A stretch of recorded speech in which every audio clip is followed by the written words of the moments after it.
কাজল আরিফিন অমি ভাইয়ের দৃষ্টি আকর্ষণ করছি। অমি ভাই কিছু কথা শুনেন। ধানমন্ডি থানায় আমি নিজে গিয়ে আপনার নামে মামলা করবো ডিরেক্ট, আমি নিজে একা গিয়া। প্রথমে আরিফিন ভাই নেহাল ভাই চলে গেছে ব্যাচেলার পয়েন্ট থেকে, ব্যাপক আকারে কষ্ট পাইছি। তারপরে হাবু ভাই বিদেশ চলে গেল, অনেক দিন ধরে চেষ্টা করতেছে, ঠিক আছে।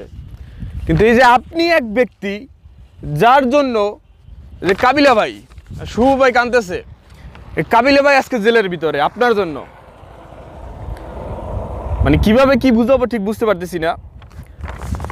মানে এক কথায় বলতে চাই যে কাবিলা ভাইয়ের মুক্তি চাই। হ্যাঁ, সেশন 4 অতি দ্রুত চলে আসুক, আসার পরপরই কাবিলা ভাইয়ের মুক্তি চাই। আর একটা বাটপার দেখছি, বুঝছেন ভাই, এই যে বাটপার দেখতেই চোরের মতো দেখা যায়। হ্যাঁ, এই ওর ফাঁসি চাই, বুঝতে পারছেন? ওরে ফাঁসির ব্যবস্থা করে দেন। কিন্তু এই যে কাবিলা ভাই, যে কাগজ চলে যায়, কাবিলা ভাইয়ের কোনো ফাইজলেমি না, নিঃশর্ত মুক্তি চাই। একদম 4 শুরু হওয়ার সাথে সাথে মুক্তি চাই। যদি মুক্তি না দেন, আপনি বাংলা কলেজে পড়ে গেছেন, আমি বাংলা কলেজে অনার্স করতেছি, আপনার ছোটো ভাই আমি কিন্তু ছোটো ভাই, আপনি কিন্তু বড় ভাই আমি দেখবো না ভাই।